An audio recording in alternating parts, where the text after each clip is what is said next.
Good afternoon. I think we are all set for the discussion today.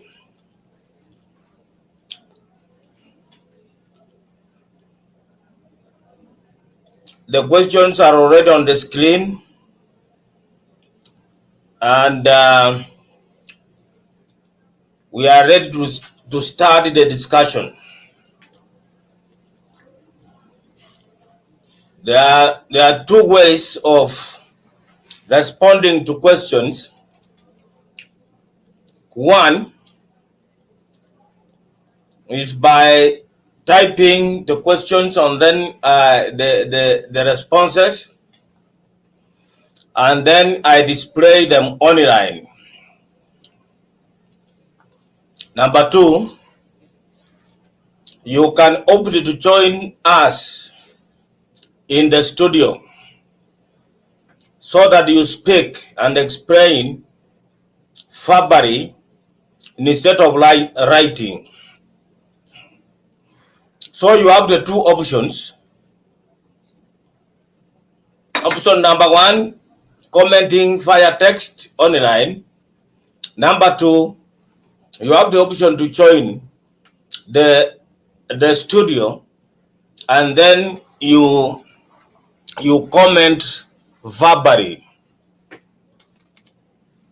The link had already been shared, but let me share it again. The link for joining the studio.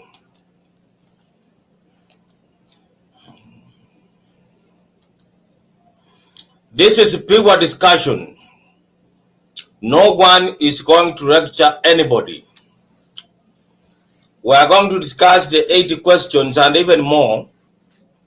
The questions were already identified and posted on the group, the WhatsApp group.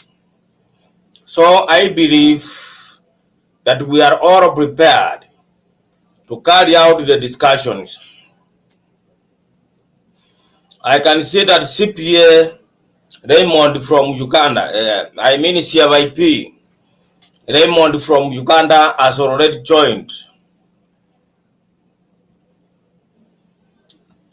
Has already requested to join the studio.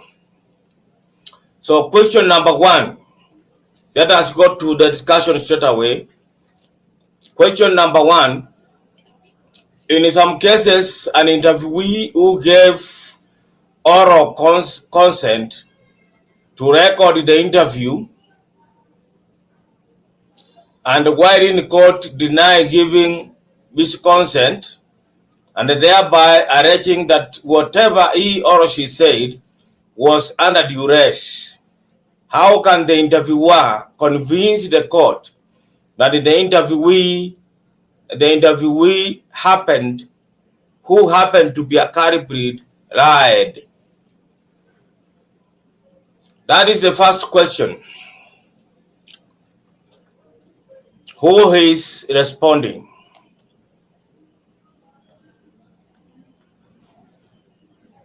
Who is the first to attack that question? This paper discussion.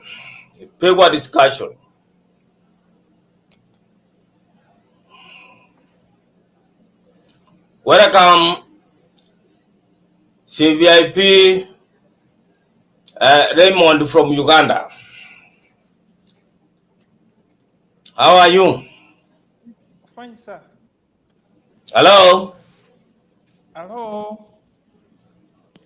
Raymond, are you getting me? Yes, sir. Yeah, can you respond to that question, or I leave you to relax a bit? I can respond briefly, then later Yes. I join in.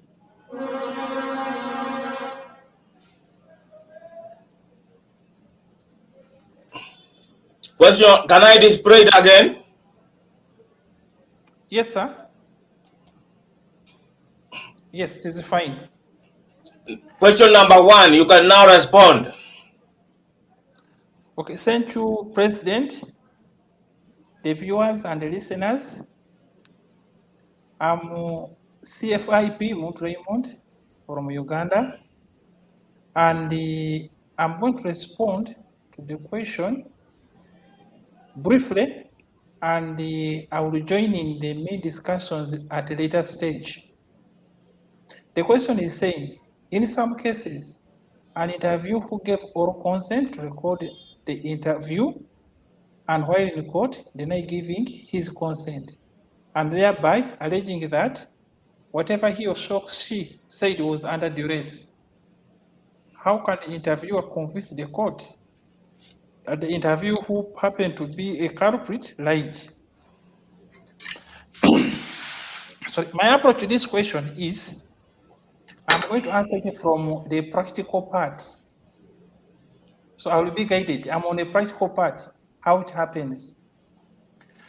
When an interview denies giving a consent, or when he or she said she was under duress, it is the responsibility of the interviewee to prove that he or she was under duress. Because proving, you as an investigator, it is not in the court, it's not your responsibility, because it is not your allegation. It is the allegation of the interviewee.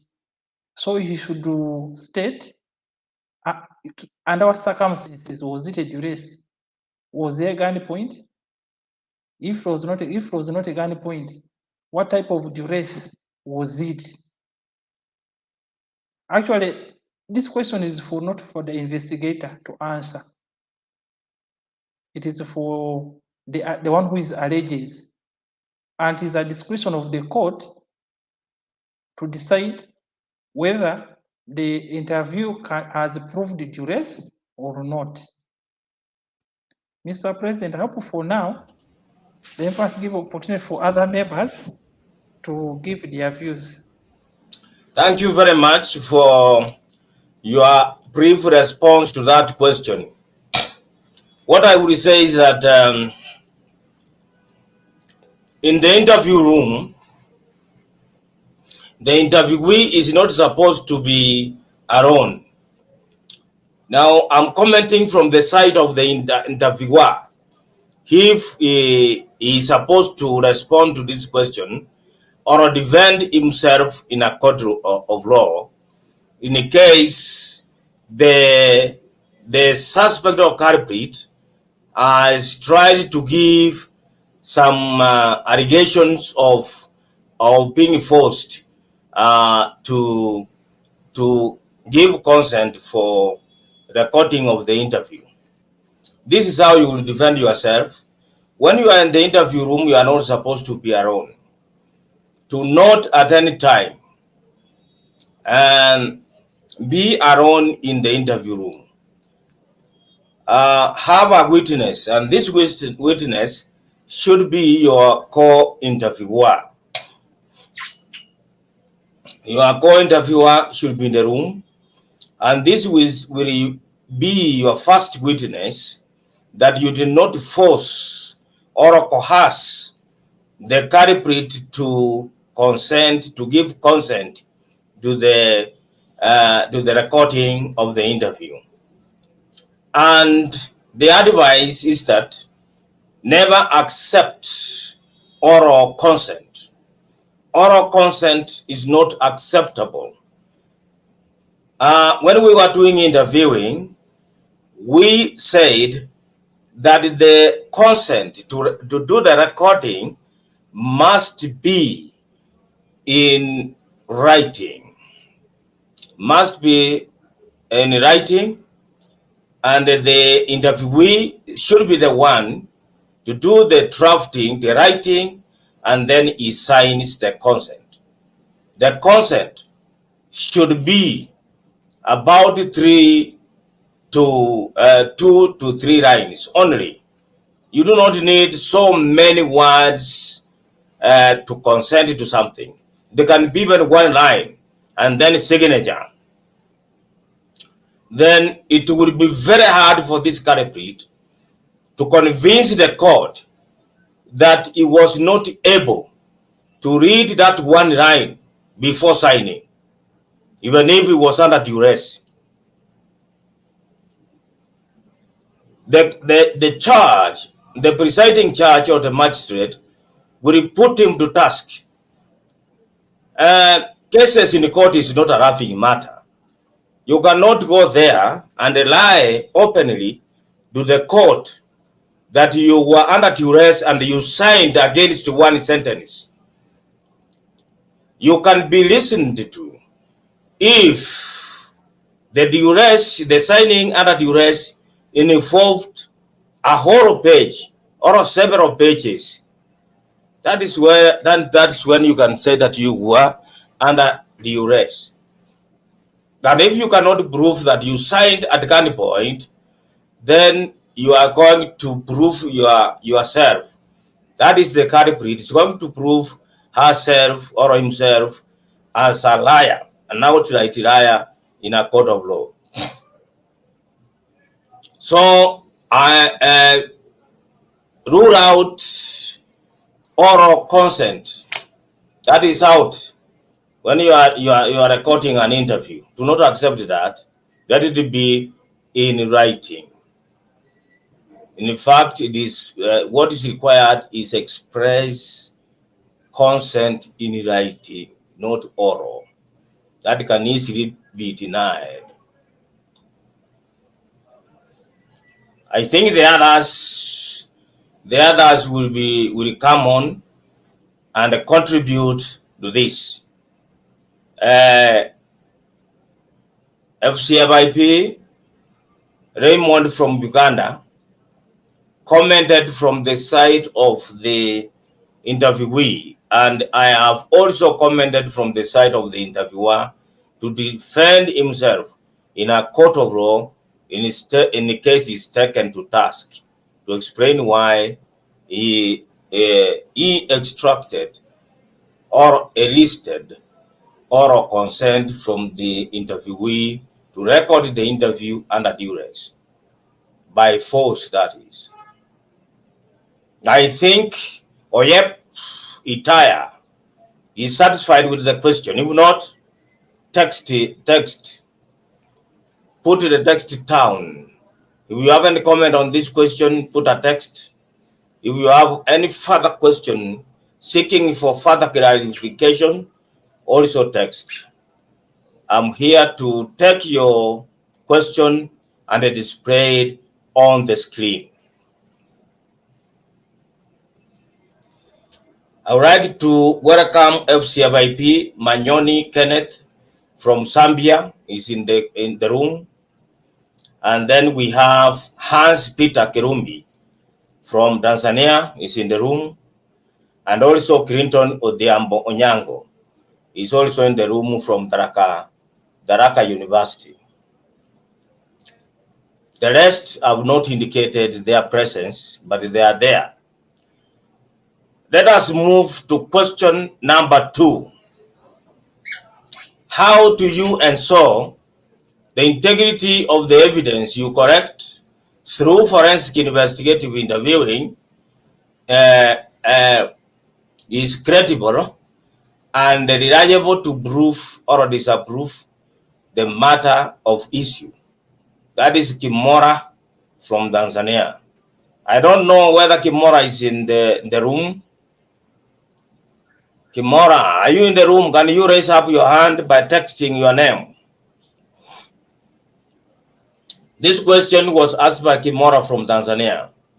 How can you ensure the integrity of your investigative interviewing?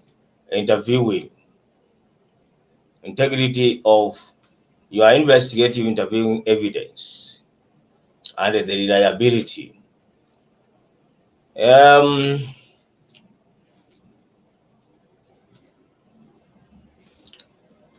Who is there to respond to this question before I can talk about on it? I can comment on it. Munyaradzi Zimbi is also in the room, has joined us in the room.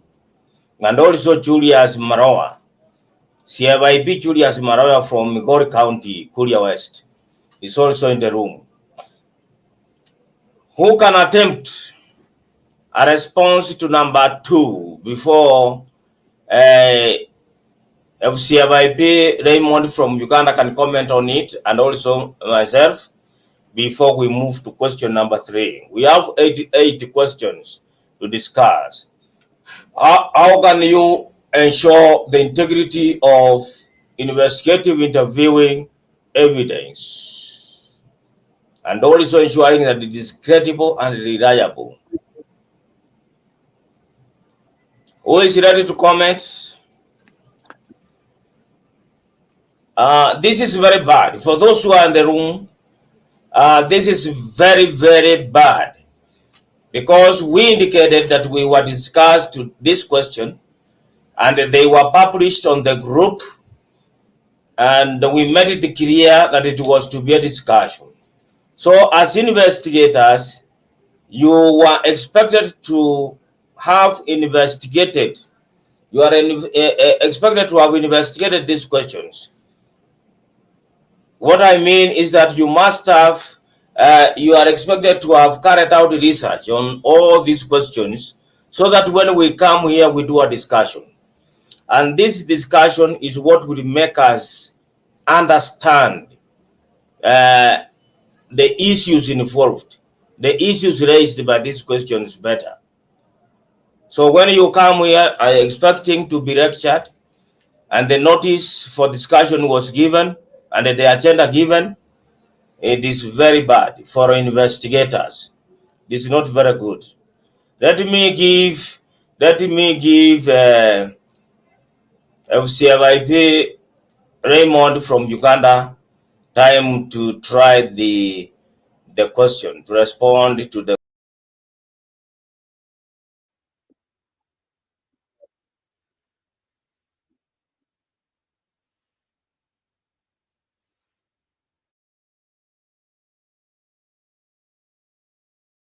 Okay, thank you, Mr. President, the listeners, and all members listening to us and seeing us. That question takes me back to answer it very well. It takes me back to the definition of forensic investigation. When you go back to the definition of forensic investigation,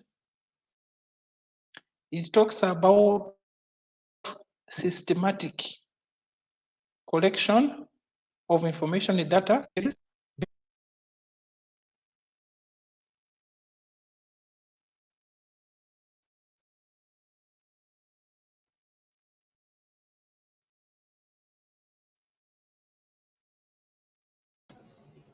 Sorry, it appears we have lost FCFIP Raymond from Uganda. We have been joined by Thomas James from Masinde Muliro University in Kenya, and also David Kupara. David Kupara, I think he comes from Zimbabwe. Welcome to the discussion. This is a discussion on these questions here. We have finished with the number 1. We are at number 2. Ensuring the integrity of investigative interviewing is that you have to follow all interviewing rules. You must demonstrate that you followed all the interviewing rules. You remember when we discussed the interviewing for suspects and witnesses, we talked about following certain rules in the interview room. For the evidence you collect from there to be credible, you must have received the information from the suspect without coercion, without harassment, without beating, which is not allowed, totally allowed, without pinching the suspect, without doing any kind of thing that will look like using force in the interview room. If you used force in the interview room, then you are not your evidence, interviewing evidence, is not credible. If you do not have statements given to you voluntarily by either suspects or witnesses, then your evidence is not credible. If you forced the witnesses to give you testimonial evidence in terms of statements during the interview, then that evidence is not even admissible in a court of law. That is outrightly incredible evidence that cannot be admitted in a court of law. So when extracting or getting the information from the subject of the interview, everything must be voluntary. You must do it in voluntary manner, in a friendly manner, because we said interviewing is a structured conversation for the gathering of information. You cannot gather information by using force or pinching or oppressing the private parts of any man in the interview room, so that you make him to feel pain, and then give you information that is mixed with falsehood. If that is proved in a court of law, then your evidence will not be credible. So you must follow the interviewing room rules, that the interview was conducted in a very quiet place, that the interviewing was conducted in a very friendly manner, and there was force used in the interview room. The subject of the interview should not be able to prove to the court that you hit him, you beat him, or oppressed him very hard, so that he feels pain in order to give you information. If that is not proved in a court of law, then your investigative interviewing evidence is not only credible but reliable. Even during interrogation, the advanced stage of interviewing called interrogation does not necessarily involve using force in the interview, using force against the culprit. It doesn't. In professional interviewing, professional investigation, that is not allowed. And I don't think there is any court in this world that can allow evidence that was extracted during interrogation using force. There is no court that can allow that. Instead, it will be thrown out, and that will damage the investigator's case badly. Clinton Onyango from Tharaka University, I think, is commenting on the question number 2. I think the CFIP should also consult the court of law for any step he takes which he touts like that on mode to be used in correcting information from the interviewer. That is the comment from Clinton Odhiambo at Tharaka University. He's a student studying forensic investigation. His comment is good, but I will say that in a form of correction, that the investigator, the interviewer, must be understanding the role inside out the law that it touches on interviewing, so that you do not trample underfoot the rights of the interviewee. The court does not come into picture. What might come into picture if you are in doubt of anything or any interviewing procedure, then you are going to seek counsel from your legal advisor. You are supposed to consult your legal counsel, not the court.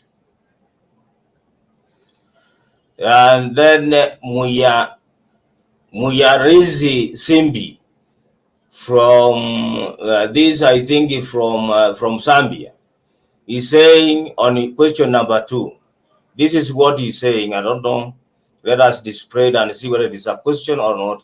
About question number 2, to ensure credibility of your evidence, keep records of proper handover evidence, and the custody of evidence should be signed for until the evidence reaches the court of law. Very good from Simbi. Is talking about keeping the chain of custody for your evidence until it reaches the court of law. That's very, very important point. After you have corrected the evidence in a very credible manner, using credible processes, obeying all the rules that are there, then you must convey or prove custody of the statements gathered, whether they be witness testimony or suspect testimonies. You prove their movement or their custody, their safe custody, until they are produced in a court of law. That is okay. That's very good. That's very good comment from Simbi. And this is how it should be. And then Julius Maroa is a CFIP who is working with the county government in Migori. This is what he comments. The investigator, let me display it, is very good. The investigator should also ensure that only what is relevant to a certain case is documented during interviewing. Very good. To ensure credibility, the information or the evidence produced must be relevant to the case under review, under consideration. And then Simbi is saying this, or he's saying is a CFIP from Zimbabwe. Very good. This is very good discussion. Let us continue to number. Let us continue to number 3. If anyone has a question or a comment, let him display it on the chat bar, and then I will be able to show it. We also have Adan Kuno from Kenya is also in the room. We have also someone said from Botswana. When you want to advertise yourself here, do not use short names like said from Botswana. Use your name, at least one full name. And then we have David Kubara. Yes, those are the people in the room. Let us move to number 3. Are there unique interviewing methods for the forensic investigation process to be adhered to by the investigator? Are there unique interviewing methods for the forensic investigation process to be adhered to by the investigator? This is another question from Kimola from Tanzania. Kimola asked us to discuss these questions, but is not in the room. This is also very bad, but not very bad. He might have got committed somewhere, in a church or somewhere, some place. But since the discussion is recorded here on online, you can be able to review it later. But it is better when you put forward a question for discussion. It is better you be present in person. Number 3, who is attempting number 3? Oyeb Raymond from Uganda. Do you have any comment on number 3? Interviewing methods.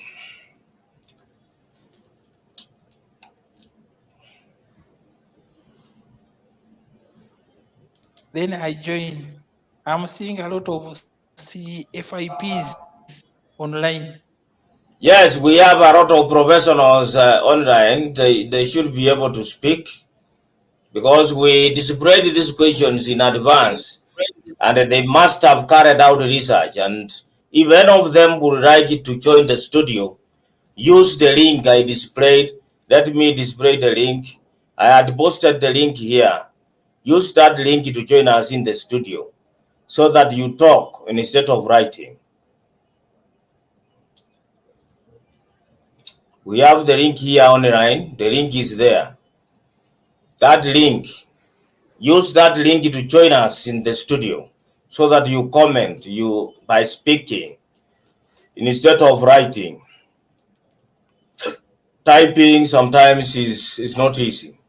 Thanks for that correction and the clarification. That is Clinton Odhiambo Onyango from Tharaka University. Thank you very much for accepting the correction. In fact, running in when you are in the process of running, especially in a professional setup like this one, you should be ready to learn and also unlearn some things which you believed that they were correct, but they were not. So thank you very much, Clinton Odhiambo, for your humility to accept the correction. Any person to comment on number 3? No one. I can say that there are no unique methods for interviewing. No unique methods, because when we studied through interviewing, we saw that interviewing is a structured conversation. There are no unique methods for interviewing, rather than asking questions, and those questions must be open-ended. If it is the first stage of interview, where you must be very friendly, you just put a question to the subject of the interview, and then you wait for the narration. The narration is what will give you the evidence you require. And we said that interviewing is just seeking the word, evidence in the form of the word, to fill the gaps you discovered during documentary evidence analysis. So you are only looking for the word, and the interviewing is defined simply as structured conversation. There are no unique ways of carrying out a conversation, rather than just being friendly, accommodative. You are advised not to argue with the subject. Take note of what he is telling you during the interview without arguing with him, so that you use the information he's giving you or she's giving you to come to conclusion whether the information given can assist you to fill in the gaps in documentary evidence or not. If not, then the person is lying, and therefore he should be treated as a liar, and therefore the information given is not helpful. We said that during interviewing, for you to get all the information, you must make sure that the subject of the interview, that is the interview, talks and talks.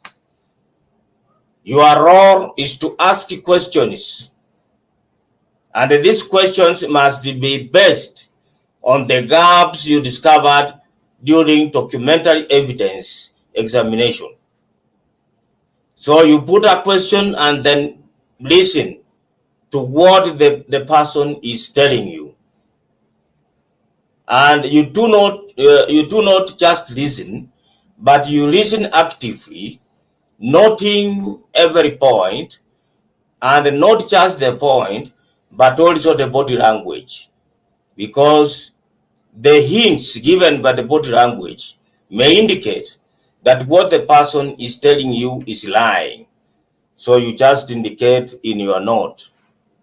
You indicate everything in your note, and then you come to analyze that later when you are summing up your interview. And if the lying person is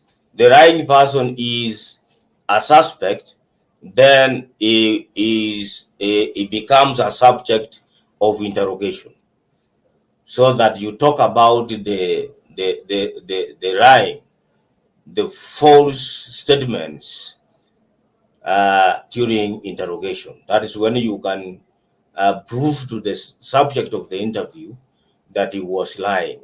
But you cannot do it. You cannot disapprove the person during the interviewing stage. It is not advisable. So professionalism must be used, and the proper rules treating the subject of the interview as a human being, an equal human being to you.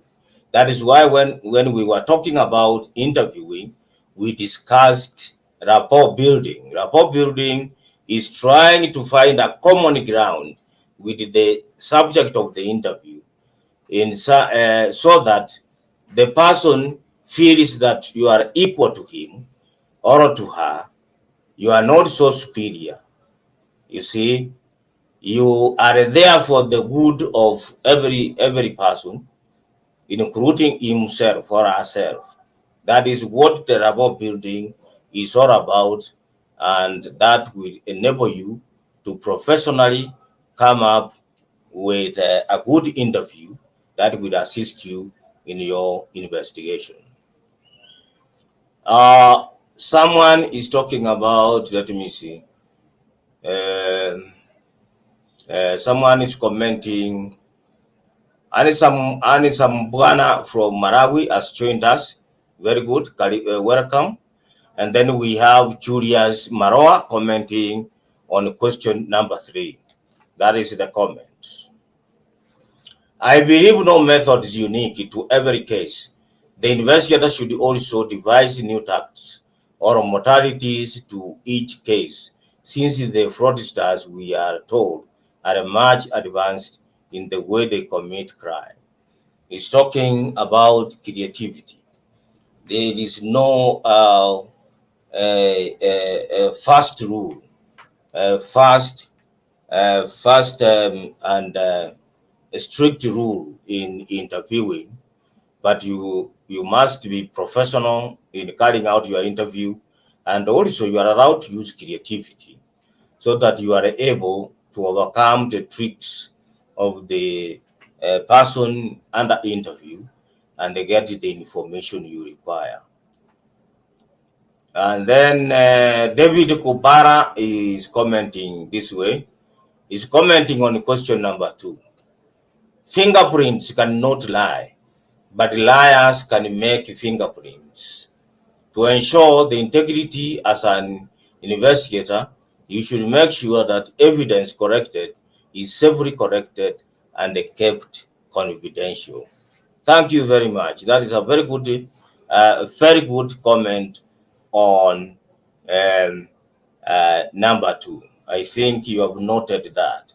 And then Adan Kuno is commenting this way. Let me display his comment. This is very good. This is what is meant by interactive session. Professionalism and objectivity will guide on modalities of forensic interviewing. Very good. You must be objective. We said you must not display bias during the interview, because that will put off your interviewee. You should be free of bias and also display professionalism clearly and also objectivity. When you are objective, you cannot be biased. You will be there to seek the truth and the truth only, because the codes require the truth and the truth only, not the truth mixed with lies. No. That is very good comment, Adan Kuno.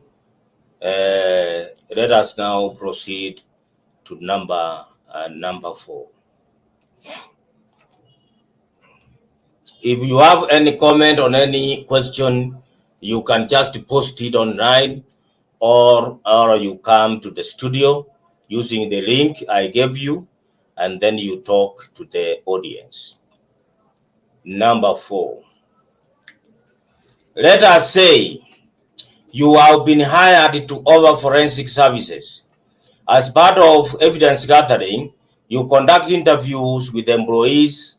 Unfortunately, the organization would have already dismissed or suspended the employee from work.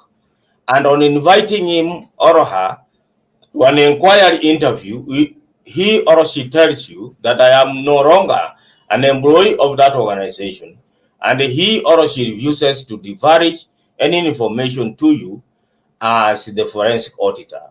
So how do you deal with an employee who refuses to either come for an interview or totally fails to cooperate to giving answers to any question? Munyaradzi from Zimbabwe. This is a very good practical question. Very good for this session, because this session is supposed to discuss practical issues, practical challenges, practical questions, so that when you meet the same situation next time, you know how to go about it creatively or according to the established best practices. The question number 4 is there. Who is going to attack it first? Let me see from the general audience. And FCFIP Raymond from Uganda can also attack it. You can raise up your hand to indicate that you are ready to comment, so that I give you chance. Those who are in the general audience, please post your comments online, and you are free to join us in the studio. Let us now listen to what CFIP Raymond from Uganda is asking.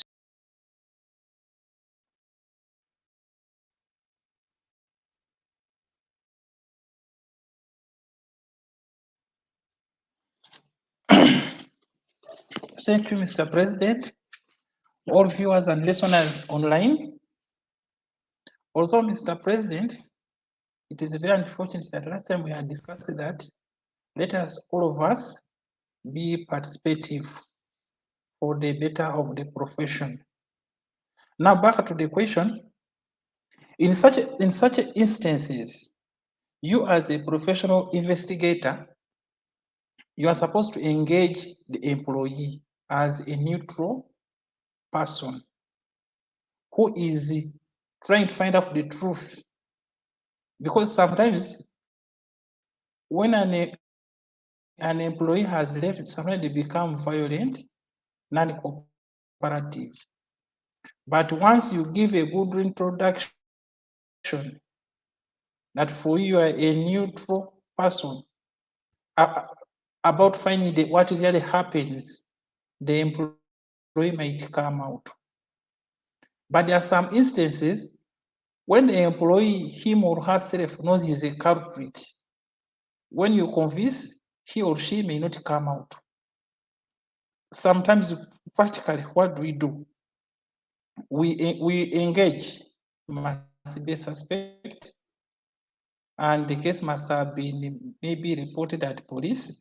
For example, like for the case of Uganda, the case must have been reported at police.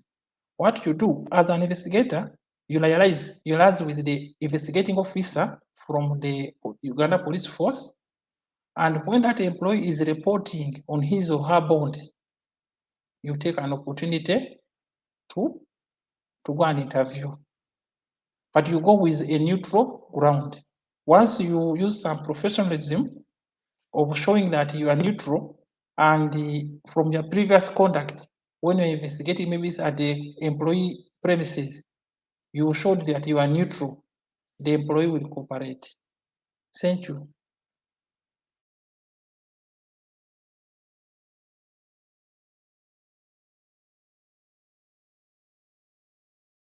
Hello? Mr. President, that's what I can give for now. Thank you very much. That is a very nice comment coming from you, FCIP Raymond from Uganda. Someone is being very honest here. I had indicated that question number 4 was by Munyaradzi, but this is what he's saying. This is being very honest. He's saying that I made a mistake to credit him with that question. He's not the one who asked it.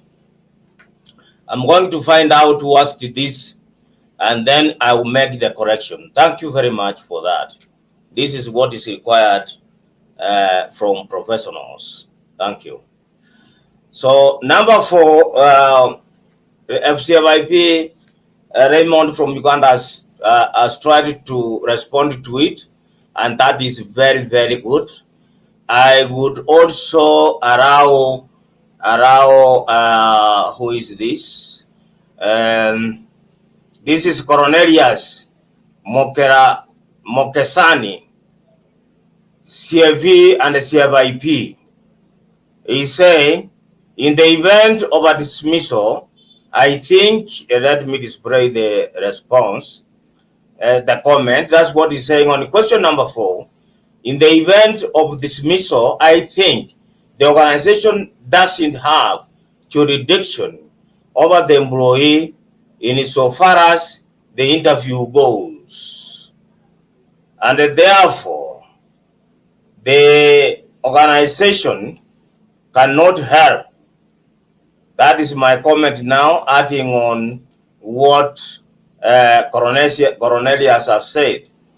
The organization can only help to the extent of giving the investigator the directions to the home or to where this person can be found, because that information is in the personnel file.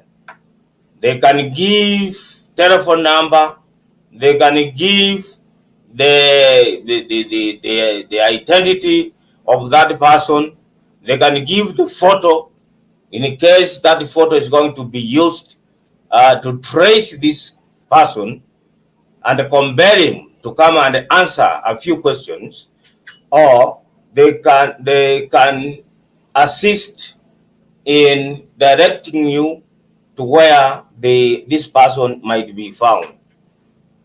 Because I'm saying that because this person must be traced. He must be traced by all means possible, so that is brought to book. Why is he refusing to come to answer question? If this person is a suspect, he must be traced by using the law enforcement, the police. He must be traced, be arrested, and be brought to answer questions. If he's supposed to be a witness, I don't see why he should refuse to come. I worked in an organization where an accountant stole money, and it was suspended before the investigation started. This person had all the information. He knew, or he had put the files. Some organizations have a very big filing room. This is the person who knew where the files were.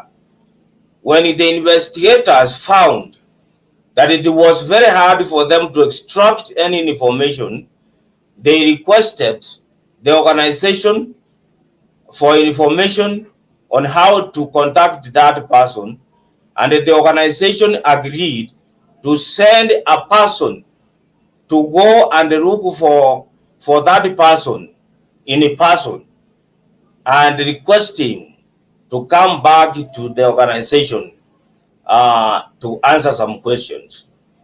What he did, he told the person who was sent to him, because they actually met, he told him that go and tell those stupid investigators that have no business to do with that organization. I've already taken enough, and I have completely nothing to do with that organization. Want to tell them that if they are stupid enough to find out the truth, to find out what happened, let them go back to where they came from. That was the information. And the person was very honest to report exactly, brought back the information to the investigators, and they told them that if you cannot get the information without involving him, then you are stupid. You do not know how to do your investigation. So what they did, they liaised with the police as like we were advised by IICFIP from Uganda to trace that person and have him arrested, so that he can now come to answer questions under while he's in custody.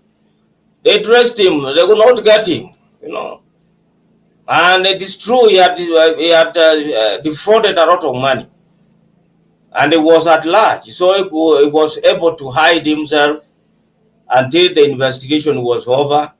They did not find anything, and therefore they did not find any file any case. And at the end of it, in the final analysis, they ended up the investigation as very stupid people. Because if you cannot find anything, you have no recommendation, because you did not even know where this person has kept the files. You see, you end up the investigation in a very foolish way. So that is why sometimes it is not very advisable to send very sensitive staff on suspension. Let them be around. Let them be around as the investigation is going on, so that they answer the questions. I did this practically in one of the cases, because this is experience sharing. I can share it with you. I was invited to carry out an investigation, a fraud investigation, embezzlement investigation, in one of the mid-level businesses in Kenya. And when I went there, I found that the accountant, the finance manager, who was suspected to have perpetrated the fraud, the embezzlement, was in charge of everything, from filing to everything, from to drawing cash from the bank. He was actually doing everything, the organization. He was the one doing filing everything from A to Z. So when the CEO asked us to allow him send him on leave, I objected. I told him, no, this person cannot go on leave. He's the person to assist us to get all the information that we require for the purpose of this investigation. The CEO had noted that when he was introducing us to the finance manager, he was very shaky. He was even shaking, physically, literally shaking, and he even looked like he had forgotten his name because he was asked to introduce himself to us. Because he was very shaky, he looked like he had forgotten his name. Just imagine. He was so much scared. So the CEO asked me, because I was the lead forensic investigator, forensic auditor. He asked me how I would make him to cooperate and give us the information we required. I told him, sir, that is our work. Let us have him around. And if he does anything wrong, it is going to be clear evidence that he is the perpetrator. Keep these people are to be kept around. Some people say that they will tamper with the evidence. Let them tamper with the evidence, and then you get the tampered evidence against them. For example, if they are able to play with the system and tamper with the evidence, before you announce that you are doing the investigation openly, to the backups as at that date, and if there is anything that is changed or tampered with, let them be responsible. And if they have access to very sensitive information, block them. Let their passwords be blocked, but let them be around.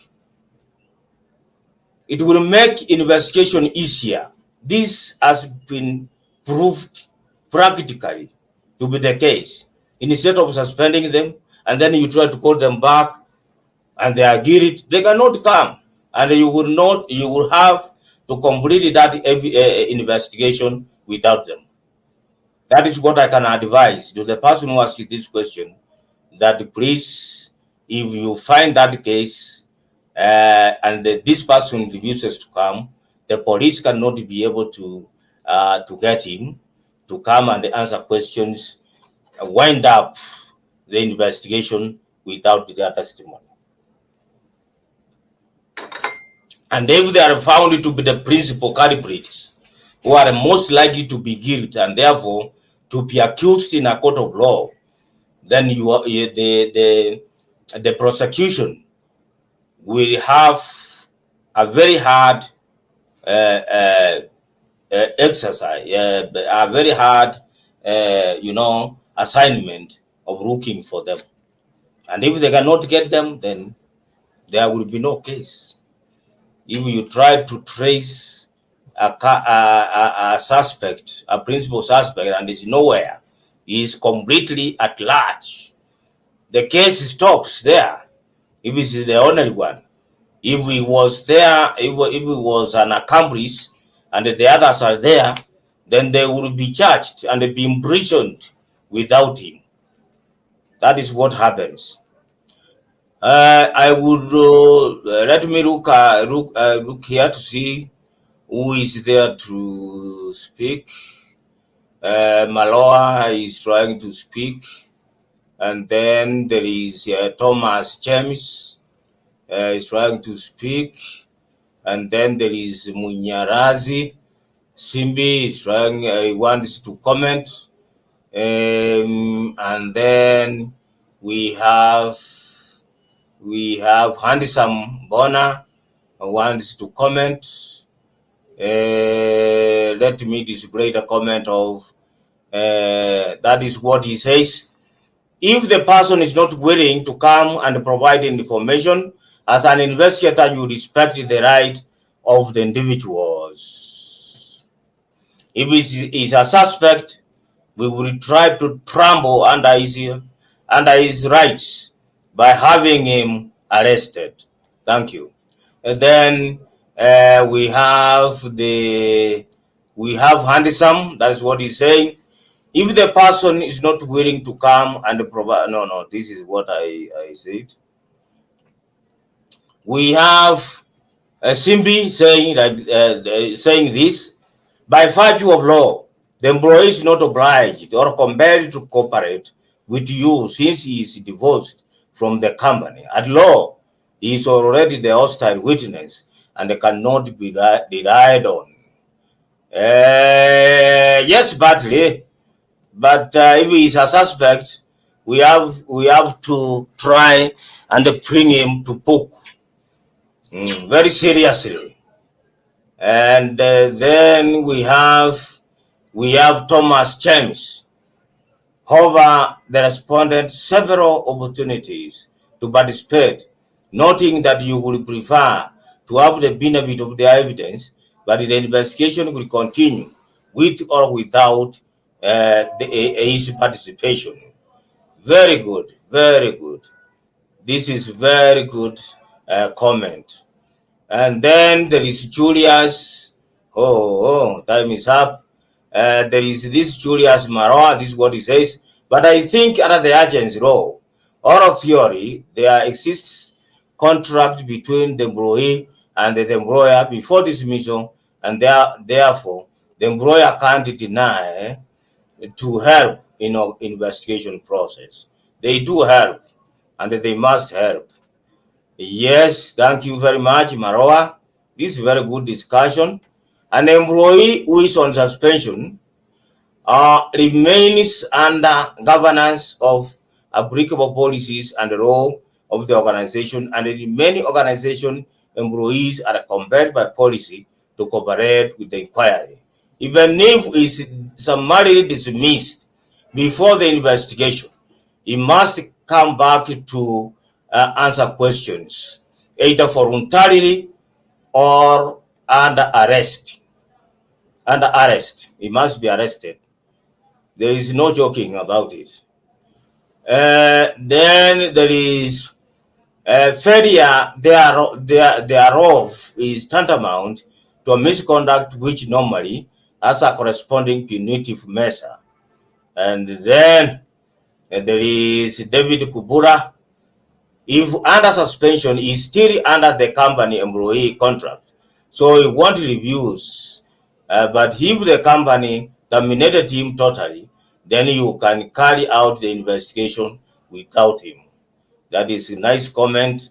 Then there is this student, never had an idea regarding question 4, but thanks a lot.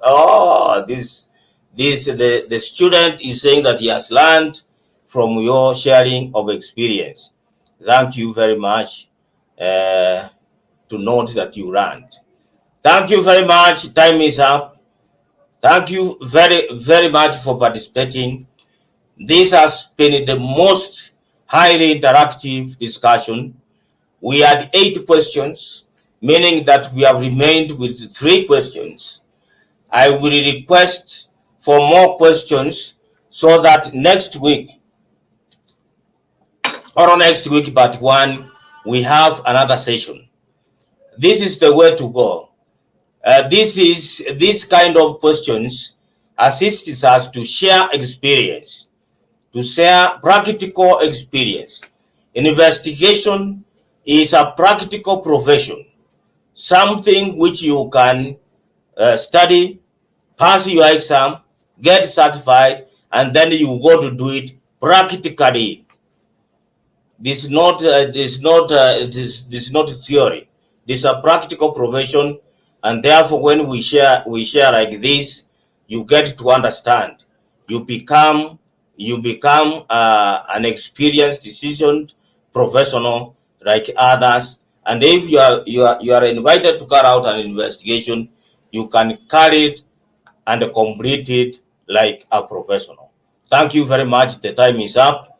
We will set you another discussion to complete the 3 questions. And if you have any more questions, please add them.